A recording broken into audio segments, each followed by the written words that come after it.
Welcome back to the Real Triathlon podcast. I'm Lisa Bacaris, and today with me we have Garrick Lowen and Jackson Laundry, and Nick is somewhere in South Africa because he has a big Ironman coming up. And if you liked my introduction to the podcast and you think I should take it over indefinitely, let me know, and Garrick will be on the back burner. Yeah, so Lisa said she can actually beatbox the whole intro if you want to. She sent me a recording. It was not very good, but there's a chance we can do it. Nick also sent one for an audition, and it was quite good, but he refuses to do it. So for now, we have that new intro song that I put in there. Worked very hard. Spent about 3 hours listening to music to find royalty-free music. So yes, about 3 hours of royalty-free music, and I found it. And so we have that for now. And you know, Lisa, I would be more than happy to pass the torch to you to do the intros. I know, but you have a deeper voice, and it sounds good. No, you need to get a women's voice in there sometimes, which is you, because you're a real host. I'm a real host. Valuable as the rest of us. We all make negative dollars doing this podcast. And just the same. What if we make it big, though, and we get our favorite Raisin Cane sponsorship, and they were like, we've been doing this for long enough. Talking about it for long enough to know that we're not making it big. No, we could make it bigger than we have now. But yeah, we are now. But so speaking of races, is that where we should start? Because they're starting this weekend. Nick was here. He came here under the plan of going with me. And yeah, I want to know how much extra money Nick spent on flights to route through Toronto. Actually cheaper. It was, so the original flights from Toronto to South Africa and back, including like all the domestic flights and everything, was 1,653 Canadian. Which is what, like 1,400 US? No, like 11 something US. And then Nick, when we booked those original flights, if Nick had booked his flights from Vegas to Toronto and back, that would have been like 300 US return. Maybe not even that much, probably less. But then he procrastinated and was later, and it still ended up only being like 300 or 400, but he got a red eye because that was all that was left that was somewhat cheap. So his travel was Friday night red eye to Toronto. I pick him up in the morning. He spent Saturday night at my place, got a lot of sleep. We kind of hung out, did some training here, had a pretty good time. Then Sunday, leaves from Toronto Airport in the evening, overnight flight to somewhere, I think Austria or something. So that's a red eye. And then spend the whole day in the airport there with Cody. They went together. They did there's a hotel in the airport you can book for like 8 hours, and they slept, in the airport, so that was good. Then another red-eye flight from there to Africa to, I forget the major city there. Really dangerous city. They don't really want to go Johannesburg? Johannesburg, yeah. And they flew to there, and then a couple hour layover to get to the flight into wherever it was, Port Elizabeth. So 3 red-eye flights and 4 nights for Nick. It's pretty much going to be a miracle if he can be not sick for this race, honestly. Yeah, but when you're, jumping across time zones like that and then dropping down to the southern hemisphere, I feel like what is the nighttime anyways? Like, what is a red eye? What's the time difference from here to South Africa? It's not that much, right? From Mountain, I think it's 8 hours. Oh, that's bad. So that's 6 hours from us. That's not. Actually, that is no. That's 6 the hours worst. isn't bad. I found the best was 12 hours. Like 12 hours was perfect. It's definitionally the worst. Yeah, but it's not because then everything's just flipped. You just like kind of sleep on the plane, and then you show up, and then you're like the hours are the same. I don't know. It worked so well. Like when I did it, it was just like bang. Oh, there we go. It's all good now. No, that's why I think flying to Europe is so hard, because Europe's like 8 or 9 hours usually, depending on where you go, and it just like awkward. Messes me up. It's awkward, but 12 hours way more awkward. But do you know what was good? 20 hours, like from MST, so Mountain Time, to New Zealand. Well, that wasn't so bad. Because functionally that's 4 hours. Right. Yeah. Yeah. This is great. Wait, was it actually 20? Is that a It was thing? 20 hours. Yeah. It's weird. We're Okay. living in the future in New Zealand. That's hard to Uh, that's hard to keep track of, because then you're like, well, really it's 4 hours, but what is it in like, because Central Time, is like the real time. So it's like, or not, sorry, not Central, Eastern Standard Time is like the real time. So then you're like, okay, but what is it in like real hours? Because the world revolves around Toronto. I've been told, and they're in the Eastern Standard Time. the world revolves around Toronto, right? The whole Yeah. world. The Yeah. whole world. Whole world. So, anyways, we've got that race. The boys are there. I don't think either of them got sick. Matt Hansen's there. I was talking to him. He did get sick, but he was sick like before he left, so he's kind of on his way to getting better. So he could be good. Also, I And he mean, has it's a going to come out. It's not going to change anybody's tactics or anything. But his chain ring, something broke on his bigger chain ring, so he's using a smaller chain ring. So he might be not quite ideally geared, but he's probably going to be fine. yeah. Then you got Ditlev, you got Van Riel, you've got pretty strong women's field too. A lot of women in the top 50. Ruth Astle. Yeah. Hopefully she can have a healthy race. Oh, she's Maya gonna crush Stage it, because there's not gonna be a Nielsen swim. Yeah, Maya Stage yeah. Nielsen. Reichman. Ann Reichman. Yeah. Els Visser. Elizabeth. It's Okay, ice. so I was talking to Mark and Seth before this about a podcast that Els did with another The character in the triathlon hour, you can triathlon say community. Yeah, Yeah. with another character in the triathlon community. I like to call him a character though. He is a character. He's a personality. He's a personality, and Just like you, Lisa, your personality. she does triple run days. Yeah. She does Wow. Kenyan days. I know. Could you imagine? Like, I can't do a double run day, but like a I haven't triple done run a day. triple run month. Well, it's funny because she was like, I love those days because like my days it's only 3 1-hour sessions, so like it's a short day. I was like, man, that's 3 like 1 hour run.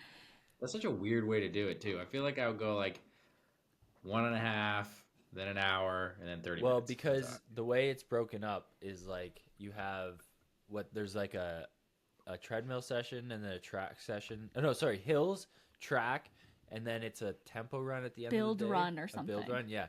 So Tim Don, this is going back like way back, but when Specialized, like before everyone was making YouTube, which I love, keep making YouTube video, guys. We can't get too much content on YouTube. But when there was like very little triathlon YouTube content, Specialized was doing these training days, and they did a Tim Don day. And he was doing these days. He might have been coached by Brett Sutton at the time, but Okay. he'd call them Kenyan days, and he would do like basically 3 runs. But I'm pretty sure the first run wasn't hills. It was like a run and then strides, and then he would do like 20 times 400 or something like that. And then in the evening before dinner, he would do the 20 minutes moderate, or 20 minutes medium, 20 minutes moderate, 20 minutes mad build. And that was his day. And that's like, yeah. So that's kind of what she does. Teaching that with 20 minutes mad is just not. It's just, what? How do you? I will actually assign like build runs a lot to athletes that I coach because I think they are super beneficial, especially on like the mental side of things. But how do you not break doing that?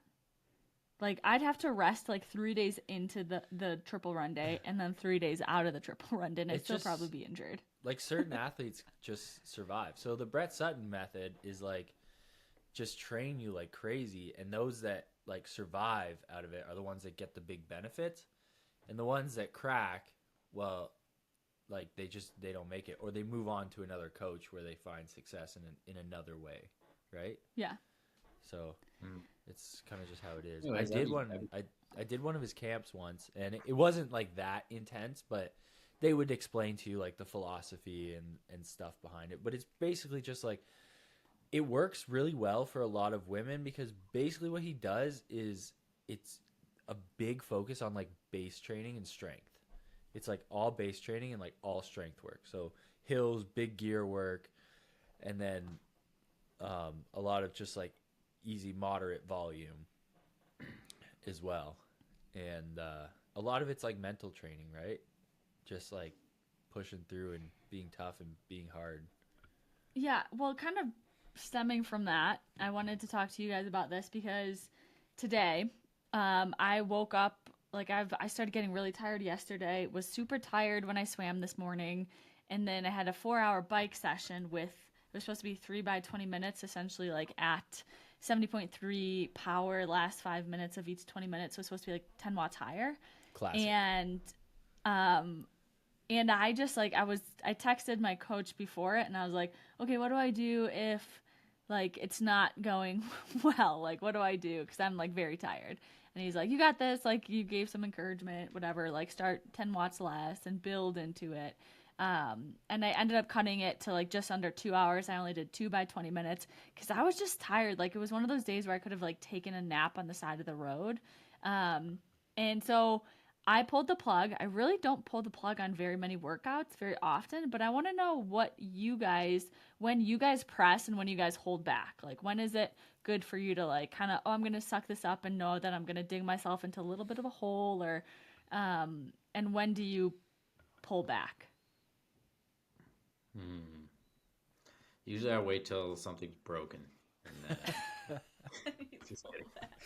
That only happened a couple times.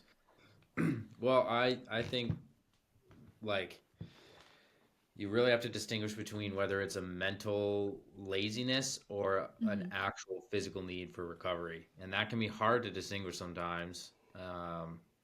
But yeah, I think you in this case were definitely tired. Like, did the powers feel harder to do than usual?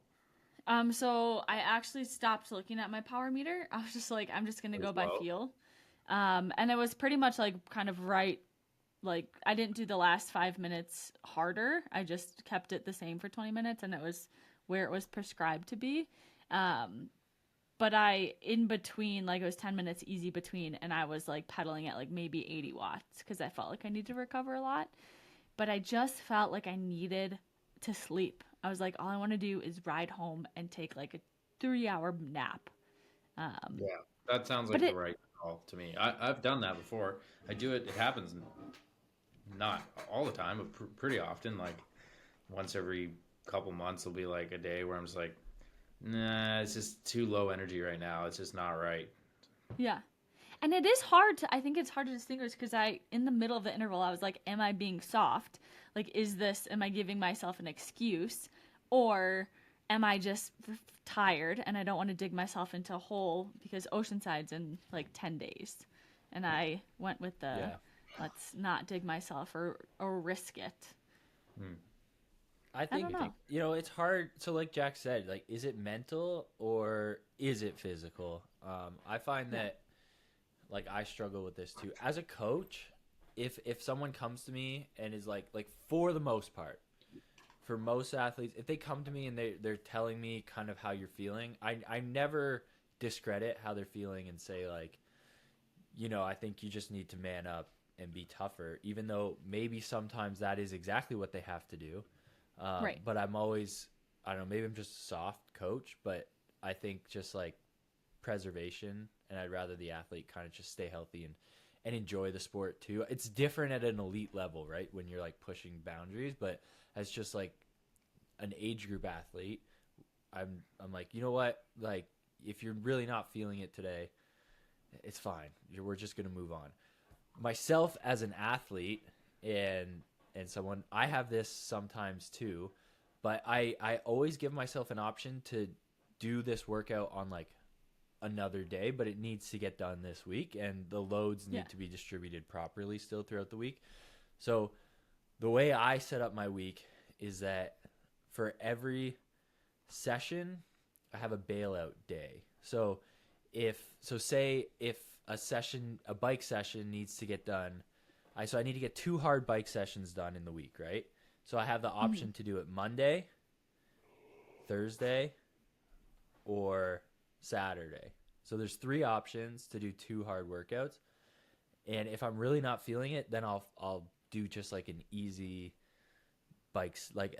session that day, and then it just has to get done later. And that way, if for me I'm like this is probably more mental or it is physical, then I'll be able to bounce back and rally at that time, you know? And then if it really doesn't get done, then I know something's wrong and I'm probably just a piece of shit. Nice. Yeah. Well, sometimes sometimes you can sort out whether it's mental or physical by like changing the workout a little bit, and some people are like so adamant of doing the exact workout, and that's probably a good thing a lot of the time. But at this point in my career, like honestly, like I probably only do the workout exactly as written, like maybe half the time, but 90% of the time I do something very similar or almost the same. But sometimes it's like, oh, if it's like, okay, this is, 2 by an hour at Ironman pace with 2 by 30 minutes, 70.3 or something like that. And sometimes if I'm just mentally like, I can be like, oh my God, I don't want to do this. I can't do this. I'm feeling tired. And I'm like, all right, I'm going to do this other session and do like a bunch of like shorter stuff, like threshold efforts first. Then I'm like, oh, I actually feel fine. I just didn't want to do that workout. And then you maybe do some of that workout, like you do half and half or something. I've done that, and more often than not, it's in those super long freaking sessions that's the case. But yeah, sometimes even if it's like an interval session, I'm like, I'm just gonna do a Zwift race and get the work in that way, and then you have great power. You're like, I was just being lazy, like, whatever. So, I guess it's not necessarily the best endorsement to say like just don't do the workout as written, but sometimes you can sort it out by like changing it slightly. Even sometimes just a tiny bit. Like if you had 20 minuters, you could have been like, okay, instead of 3 by 20, I'm going to try doing 6 by 9 on, 1 off or something. So it's the same amount of time basically. And then maybe be like, oh, if I only have to do 9 minutes at a time, this is easy. Yeah. But like understand the purpose of the session too, right? Right. So how am I going to get that done? How am I going to get that done? You know? I know part of me wishes I'd changed it to like 4 by 15 minutes or something where I can just like mentally wrap my head around it a little bit better. Mm-hmm. But it's just one of those things where I'm trying to become what? Like using a 20-minute rep is also like the other way that I look at it. Sometimes when you're like 10 days out from a race, you can put yourself in a hole if it's like draining your endocrine system and energy that sometimes takes a while to come out of, and you might not race well. But if you do one less 20-minute rep, that's not gonna make your race worse. Right. But it might save your race. Like it literally might. If you're going home earlier, recovering sooner, getting your calories in, getting more sleep, it could make a big difference in just not going over that edge of overdoing it. Also, the way that you're feeling, Lisa, like the way you describe that is exactly how I feel as I'm like about to start my taper for an Ironman, and for a race just in general, as I start my taper, and like at the beginning of my taper before I get to the race site, however many days before, like I almost dread the work, and I feel so tired, and I wonder if that's like my body that's just like, because in your head you're like, the work's pretty much done, like I just need to get there, right? And like I want to recover. My body just really wants to recover, and like my motivation to like do the session, sometimes it's just a basic session like 3 by 3 minutes at 70.3 power, and I'm like, man, this looks like this is gonna be so long and uncomfortable, and you're like and it's like the smallest little workout, and you're like, but I just want to get to race day, and then you get to race day and it's fine. Yeah. I also would be interested to see if like something changes like hormonally when you're getting closer to a race, not removing like the training aspect of it. If like something like I'm getting more excited, maybe I'm not sleeping as well because I'm having all of those freaking race nightmares where you're like, you get to your bike in T2 and there's no like bike shoes on there, or like your run shoes are missing, like you get those nightmares, like so like is something changing? You're not ready for the race start and you miss it. I know that too. I'm like caught in traffic, or like and the gun goes off and you're sprinting another 400 meters and you're like, shit, do I start? Those dreams are the worst. So I'm just wondering if it's like something hormonally changes in race buildup that we keep telling ourselves because we have a little bit more nerves, if we have more cortisol in us or whatever it is. But that's someone for much smarter than I to answer. And you never know the answer fully because, like, you could also be that you're also in your biggest training and you've been training for a long time, so you're tired. And it's probably both. And you're probably getting anticipating the race and getting cortisol and stress and other things. So probably both. But Yeah. I think it was the right call to just shorten it up a bit, get your recovery, and get another few good days of training in. Perfect. That's all I needed to know. I just needed some reassurance. You're gonna be fine, Lisa. You're still That gonna was the have right choice, Lisa. You're so smart. you're still gonna have the fastest bike split, and you're still gonna come off the bike There's first. You'll run there's your some way into big- 10th. You'll do it. I know. There's some big women on the bike, big bike power at this race with Paula Finley, Danielle Lewis, Steph Clutterbach, Lisa Cares. Lisa Baccaris, Adele Leakin. There's some like good, really strong cyclists, which should be fun. Oh, my dog's about to throw up. Don't throw up. Well, next topic. Should we talk about this one we didn't have on the list, but I was thinking we talk about how do you choose Airbnb for a big group of people Oh, for a race. what factors go Yeah. to choosing? Because the Eagleman 70.3, not the easiest for comms. There's not much close by. So even the Awful closest for ones are like, comms. what, 15 minutes, usually 20? Well, you can get stuff in the town. They're just really expensive. Like when I did Ironman Maryland, we got a big house in the town, but my dad paid for it. So it's free. Yeah. Get a Even the homestay. far away ones are so expensive. Like, it's crazy. But we're saw looking one- at a couple options, and they're like 5 to 7 bedrooms because we're gonna have a lot of people, and they're between what, like, well, like, $5,000 to $8,000 for 4 Yeah. nights. for 4 nights. So Yeah. it's a lot. Even for that many people, you're spending several $100 a night each. But there was one that's like quite a bit cheaper. Like it's kind of like half the price of the most expensive one, but it's 35 minutes instead of like 20. Yeah. I'm like, So, whoa. Jack, explain your rationale because I thought this was a pretty good rationale, and I never really thought about it. But your rationale behind why it doesn't matter if you stay, like you said, 8 hours away race morning. I didn't say 8 hours. But No, yeah. like 30 For minutes, race- like a manageable distance. Okay, so full rationale, even beyond what I said in the WhatsApp group. For me, for 70.3s these days, usually I'm only going to the race site one time before the race. You go, you get your packet, you stick your stickers on, check your bike in, and do your race meeting all at once. So that's one drive, and then obviously you double it from wherever you're going from. So if we're going 35 minutes instead of 20, so that's 15 extra each way, so 30 extra minutes. Race morning doesn't count because you get up and you eat 3 hours before, and then normally you just lie around on the ground for an extra hour before you leave because you need time to digest, but you don't want to be too early. So if you're 35 versus 20 minutes away, doesn't really make a difference. So that time doesn't count because you're either sitting in the car or you're sitting at the place. Doesn't matter much. Obviously, you don't want to be too far. Like you don't want to be over an hour or something. That'd be kind of crazy. But Yeah. So race morning, not a big deal.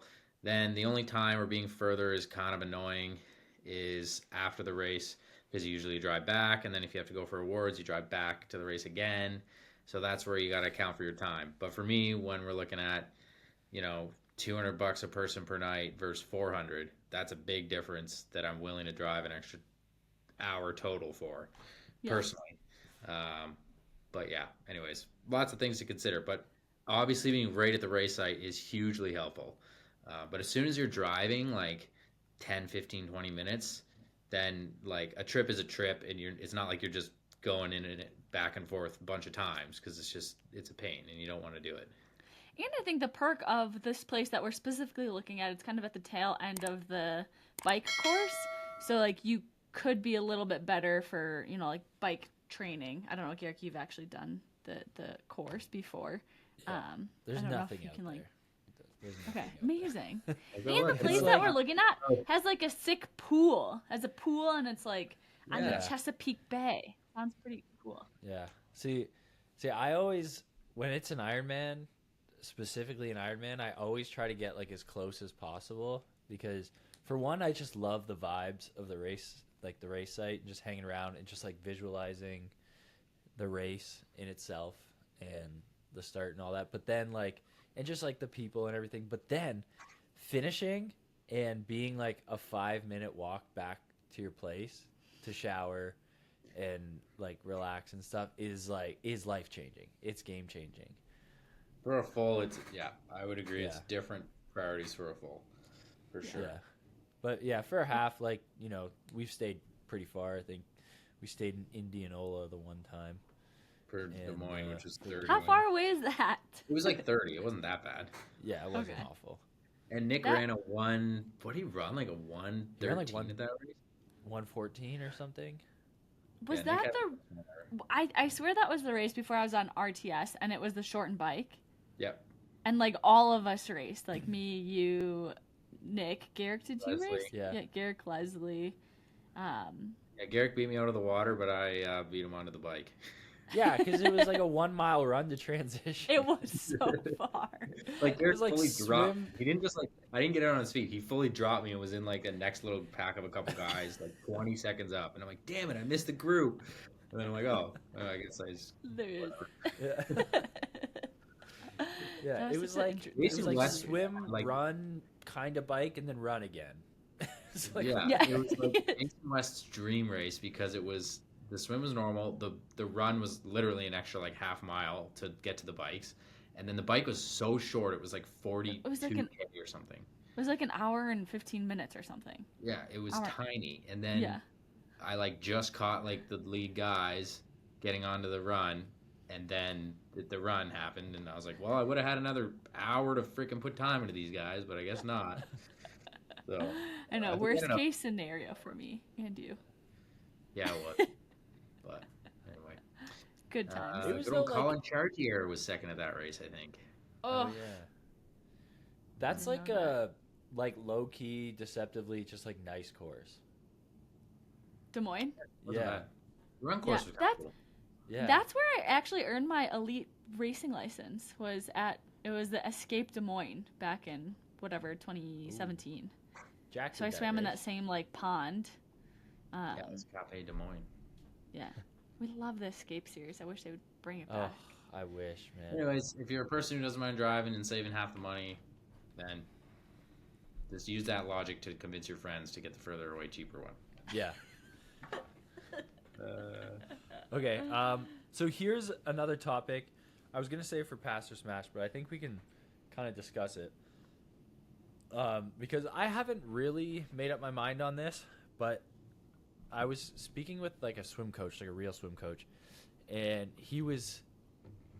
they were saying how basically no triathlon coaches are qualified to coach swimming. Was it Greg? And it was not Greg. But he was saying like none of them know how to swim, so how can they coach swimming? And he had said maybe there should be like some sort of proficiency test that you take to coach swim because it's technical.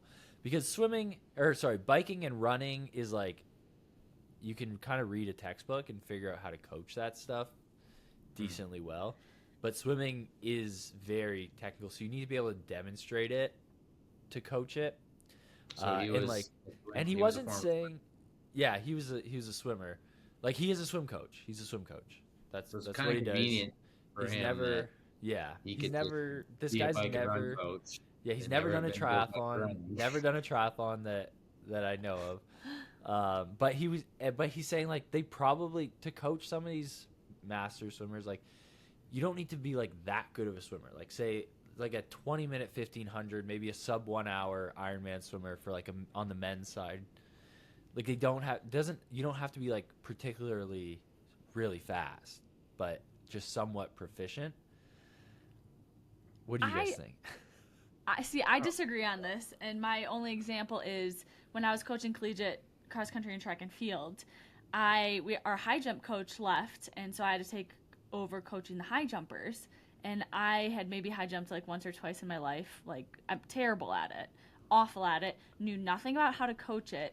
And if you were to ask me to demonstrate something like how to do this drill, I would not have been able to like actually do it without hurting myself or doing it completely wrong. And I went on to coach 2 All-Americans and a national champion in the high jump. So I think you can like learn other ways to teach and coach swimming without having to be like a proficient swimmer. I think it's just how well do you articulate, how well do you communicate, how well can you, I mean, writing workouts is a huge thing about, swimming. So I think it's just being creative. I mean, if you can swim, like you can make it from one end to the other end of the pool, that would be important. But I don't think you have to be really good. Yeah, I don't think. I mean, obviously, I think there's going to be a correlation. Usually, if you just looked at every single person in the world, and you're like, what's going to be the best factor to determine who are the best coaches? If you looked at one other thing, it would probably be how good of a swimmer are they? It would probably be a good thing to look at. But you don't judge someone by their qualifications. You judge them by the quality of what they say. And you could be totally unqualified and have the best advice ever because you just studied on your own and you learned and you watch other people do it and you just have a knack for teaching, and you could be the great coach. And at the same time, sometimes some of the best athletes are terrible coaches because it came so easy to them. Yeah. And they're just like, what do you mean you don't know how to do it? You just do it. And like they have a hard time explaining things to people who struggle to grasp the physical concepts of it. So I think as a general rule, bad. That being said, if someone is a great swimmer, that probably helps them to give them some of the knowledge, but definitely not a prerequisite. I don't think like like you said, the best athletes in the world always make the worst coaches, almost always. It's never like the best athlete, but I think that's kind of what he was getting at, where like in terms of like how proficient you are, like the standard's not high. Like the bar's not high. Like reasonably proficient, I could see. Yeah. But he's saying like if you can't swim like a 20-minute 1500, any professional triathlete can, like male, can swim that across any distance, right? Yeah. If it's short course meters, like, right? Like, then there's like fitness versus proficiency, right? There's the person who has like a 0 VO2 max who can still swim a 20-minute 1500 because they have perfect technique, and then there's the rest of us triathletes who are super fit and we're just swimming fast because we have, high VO2 max. But I think especially for so where my mind kind of wandered was when he was like, the best athletes don't make the best coaches, right? So like I feel like as you get better, you might become a worse coach because you can apply that knowledge, but you probably have some sort of bias on what works for you, where if perhaps you've never been in the water before, but you've observed hundreds or thousands of swimmers and you found patterns that work across that, and what works for certain athletes for certain things that they do, and you can coach to that, right? But I don't think most triathlon coaches aren't like that. They're just so many triathlon coaches. I don't want to shit on triathlon coaches because we're all triathlon coaches here. You can shit on us, it's fine. They're essential to like bringing in athletes and getting them, but a lot of them just did an Ironman. So many of them are like, oh, I did an Ironman. That's the pinnacle of this sport. I completed it. Now I can coach all these people. And it's like, well, that doesn't make you necessarily a good coach just because you finished an Ironman. Maybe it doesn't qualify you to be a swim coach. Maybe you can, and you, especially if you're not spending the time to learn, because of the 3 sports, that is the toughest one to coach, to do. Like, people spend their entire lives and their entire careers are as swim coach, as swim experts, and people flock to them, right? Yeah, I do think that, like, for me and some of the athletes that I coach, like, I know I'm not going to be the best swim coach. If someone came to me and was like, hey, I'm looking just for a swim coach, I want to train for nationals, I'm going to be like, I'm not your gal. Like, you can find someone way better than I am. And athletes that I work with that are, like, new to swimming, they're adult onset swimmers, I'll encourage them to try to get a swim lesson with someone who can be on deck that is more knowledgeable than me to actually, like, do the technique type of things that I think is pretty hard to do from afar. You did say something else that I can't remember that I wanted to comment on. Probably doing the actual workout prescriptions. Yeah, I don't know. I mean, I think it's like similar to swim, like bike, run. For age group athletes, I think once you're proficient at swimming, if you're time limited, I'm not a big fan of like, oh, if you want to get like to get way better at swimming, it's going to take a lot more time, a lot more like, let's go to the pool 6 days a week and swim and focus on form. Most age group triathletes do not have the time to actually do that. So I think it makes more sense to have them swim 2 times a week and put more focus on like a bike or run, because at the end of the day, their total triathlon time is going to be faster opposed to them like trying to gain a minute faster on the swim, in my opinion. No, actually, it totally makes sense. I mean, Greg would be like, "Grr," but very true. Like, swimming's also the least efficient to train for because you got to drive to the pool. I mean, maybe you're lucky and you have one that's like on your way on the commute that the hours are open at that time. But like an hour swim takes about 2 hours out of your day a lot of the time. Yeah. When you account for getting there and getting changed and everything. Whereas running, most efficient, you just throw your own stuff on, you're out the door most of the time. Biking, it depends. Like it's still pretty efficient usually. But yeah, the number of different activities you do in a week, like the number of different sessions, each session has time just to prepare and stuff. So yeah, it's just going to save a lot to only swim a couple times a week if you're decent. But yeah, I mean, there's a lot to consider. Yeah, but it makes sense. Sucks. And also, I just wanted to point out that the swimming, like everything works against the athlete and the coach for swimming. Like it's the hardest one to learn. It's the hardest to actually get video or like some type of technical analysis because usually you need like a private session for that, which is expensive and hard to line up schedules. And the pools are only open certain hours. And in Canada, at least, most of the pools you're not allowed to film in the recreation swim hours or the lane swim hours. So it's like it's like getting time on deck with a coach. Like think about how easy it is to potentially meet up with your coach and go for a run compared to doing a swim. And like yeah, you can go swim with them during the lane swim hours, but you can't take video, and like it's kind of tough. So anyway, it's work's always cut out for you on the swim unless you started when you're about 5, and then you're probably good to go. You're great. So, yeah, I tend to agree with you guys on that one. Guys, should we move on to smash or pass? Pass or smash? Let's do it. Are we doing pass or is it smash or pass? Pass or smash? Pass or smash. Yeah. P before comes Oh, do we I. only have one? No, we got a couple. Yeah, we got a couple. Okay. Pass or smash washing vegetables before you cook them? I know Jackson's answer. You do? You're supposed to wash them. I know, because you have... Depends what the vegetable is, because sometimes you get it and it says pre-washed, and you're like, all right, well, I'm not going to waste water. But sometimes it doesn't say that, and sometimes it literally came out of straight manure in the ground, and you probably should wash it. But this is before you're going to cook them. Pass or smash, should you wash vegetables before you cook them? What do you mean before you cook? When else would you wash them? I don't know if you... After. Like, what if you were just eating it raw? If you're eating some raw carrots or a raw pepper, like, do you have to? It would be good to wash them then. But if you're gonna cook them, if it's gonna get hot and all the bacterias and stuff are gonna just sizzle off. Mushrooms literally have dirt on them. Yeah, if there's dirt on them and stuff, you're not gonna cook it. Yeah, you gotta wash. I think you still wash. There's this spray that I discovered like last year. That's what I was saying is like I feel like you had mentioned this that you guys wash your vegetables a lot. It's basically like a vinegar type spray or something that cleans it off. It's not like soap, but it's to get like gets rid of chemicals the GMOs. And stuff. I mean, yeah, well, GMOs. It is a GMO. Like, I bet it is a GMO. Yeah, so you can't wash off the GMO. Anyways, probably a good idea for liability reasons. We should suggest that people wash their vegetables. Smash. I think it strengthens your immune system if you don't.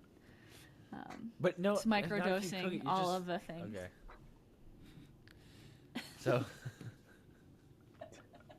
I just think the benefits of not washing it don't exist, and the potential benefits of washing it do exist. That's like So, Lisa is just this typical Colorado hippie that walks around in her garden with no shoes on and picking her vegetables and eating a handful of dirt. And she's like, it's good for your gut microbiome if you eat the dirt that the vegetables come from. yeah. But a side note, have you guys ever tried those Harry Potter jelly beans? They're like, Yeah. they taste like different. It's like a good one, or Oh, it's like yeah. it tastes like vomit. The one that tastes like dirt, that's in the Jelly Belly Harry Potter ones, is actually, it tastes like dirt, but it's like good. So if you've never tried it, go buy yourself some Harry Potter jelly beans and try the Really dirt. good. So flavor. we found the other day, they were Harry Potter goldfish. Ooh. Yeah, and they tasted like butterbeer. So they're more like Stop. yeah, so they're more like a biscuit than goldfish, but they were good. They were very good. Have you guys had butterbeer at like Universal Studios Oh yeah, before? so much of it. So I good. actually had it at the real Harry Potter Studios in London, England. Really? Yep, Whoa. Wow. on Privet Drive. That's cool. I kind of wish I told Steve that the other day that I wish we lived in like Harry Potter world, because how much cooler would the world be if we were like wizards and fighting wars against wizards and stuff? But Why? So many people died, and like good wizards. yeah, I guess But this is also true. like Spoilers. Wizarding World to me is hilarious because they just like refuse to innovate and like use just like better technology. Like they have their school in a castle and they don't even have electricity in there. And it's like they don't They wash don't need their, electricity. but they don't.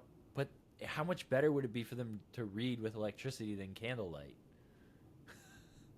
They don't have heating in there. Like it's Yeah, it's but then it wouldn't dumb. look as cool on the TV screen. Yeah, I know, but like you telling me you can't get like some HVAC in there, some central air. Like, come on. Yeah. You can't use the internet. Like, you don't know what a rubber ducky is. Come on.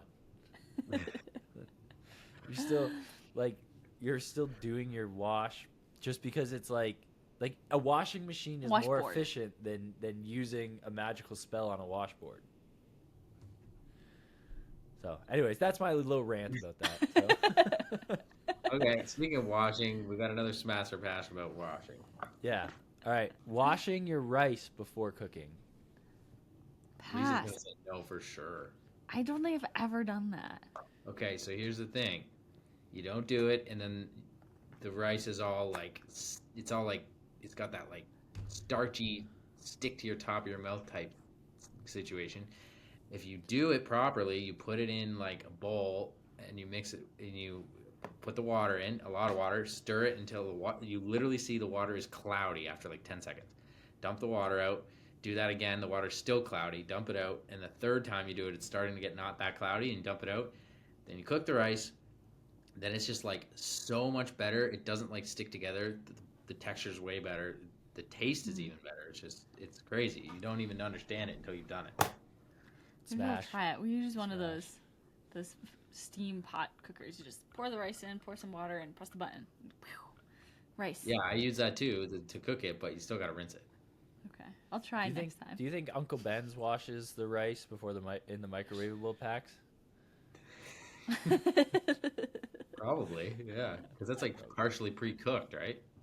Yeah. So It they has to- must. I feel like So yeah. smash. Smash. No, I Morgan doesn't wash it. I wash the rice. I do notice the difference. I'll try But- it next time. Also, so on kind of a triathlon note, carb loading when you're anywhere in the world, if you can do it with rice, you can always get pre-cooked rice at any grocery store. I've done it multiple continents, and if you're staying at a hotel, sometimes you don't even have to, like, you technically don't even have to heat them up.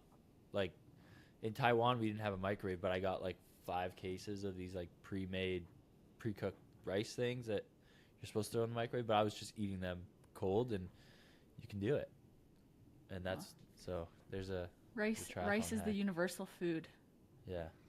Yeah, yeah, it's true. I do that too, even though probably chemically AF. Gotta do it. They're GMO'd. By the way, we didn't really go through the start list that well and make predictions. Just saying. Which start list? South Africa? Well, we were going to do South Africa and maybe Oceanside, or we could do that next week. Okay. Let's just do next both. week. We still have one more pass or smash. Okay, let's do that. Smash. I didn't see it.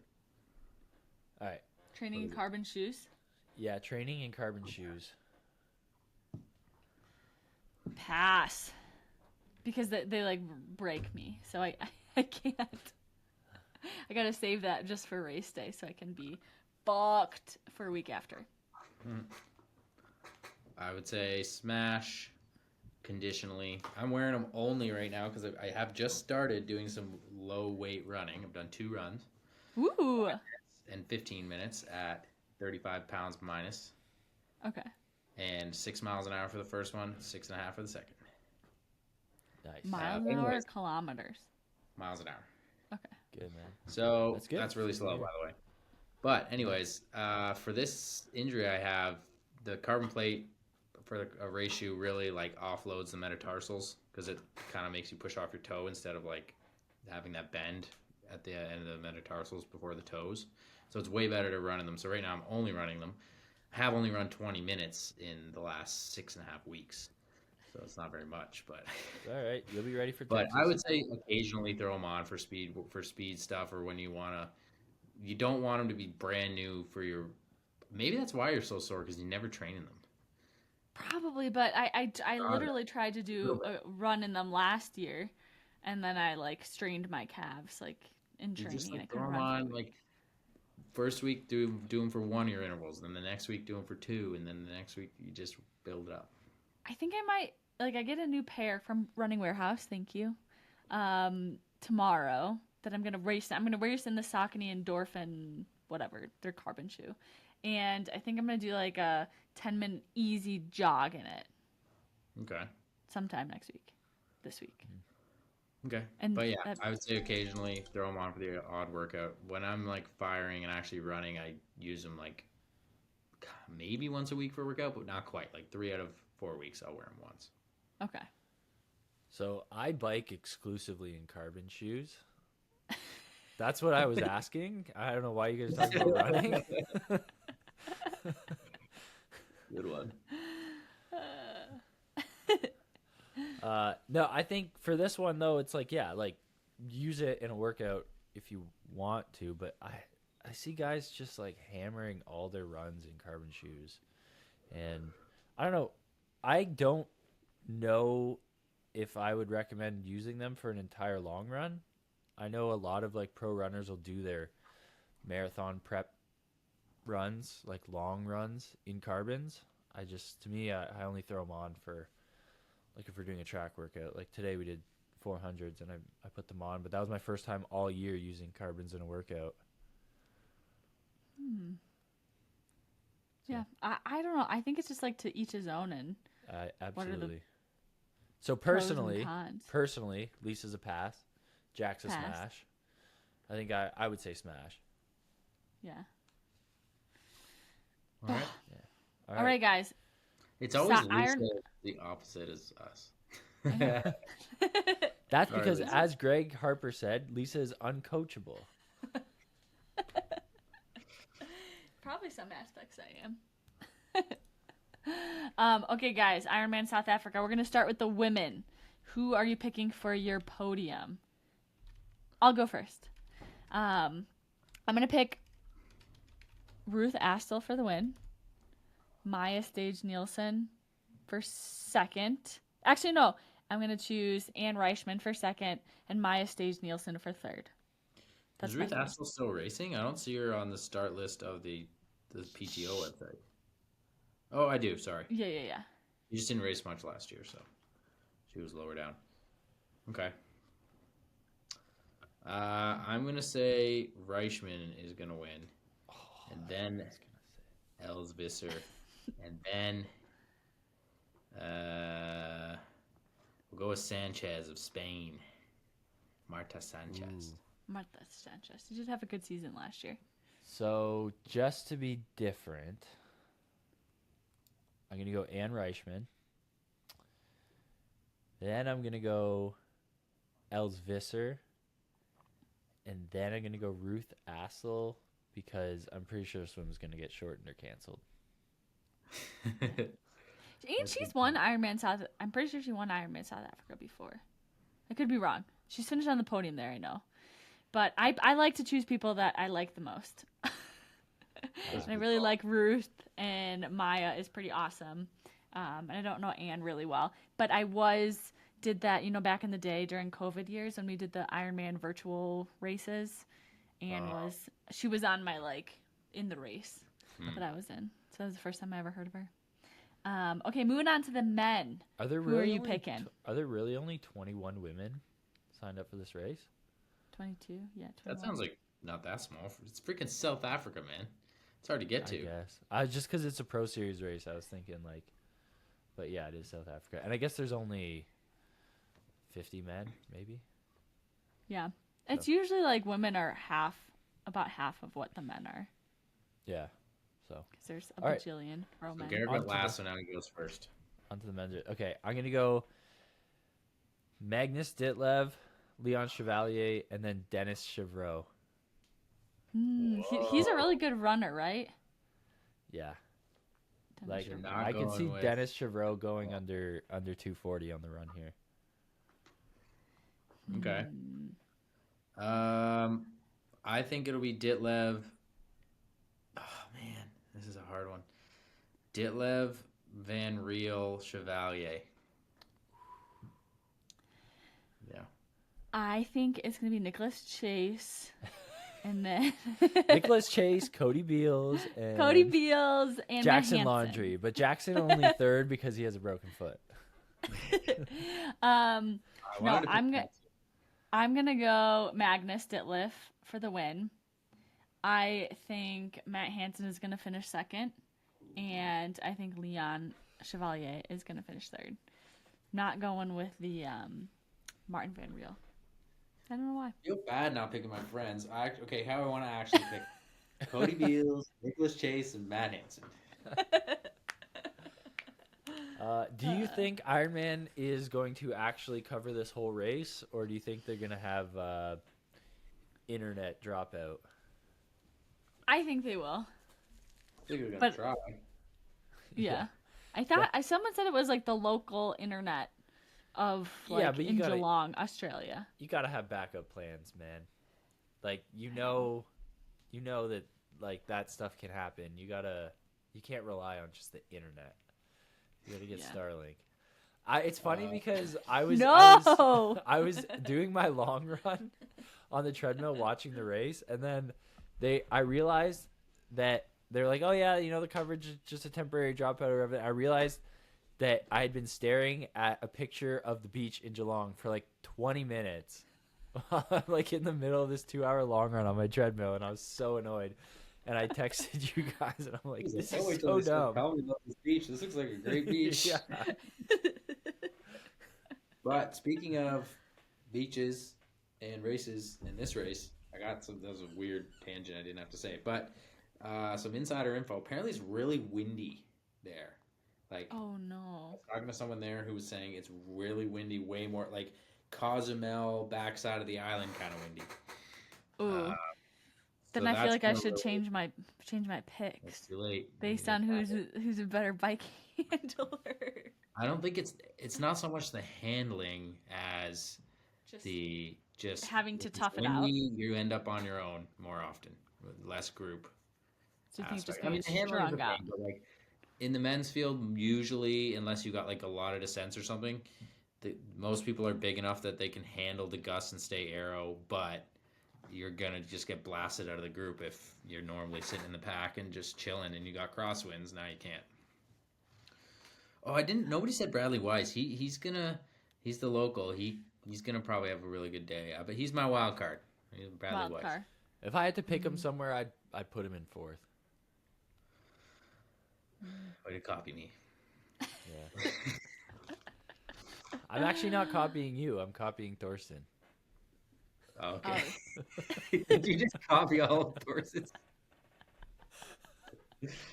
Garrick. Is that what you've done for every single one of these ever? No, but that's how I do my March Madness bracket. Off of Thorsten? not Thorsten, but just the rankings.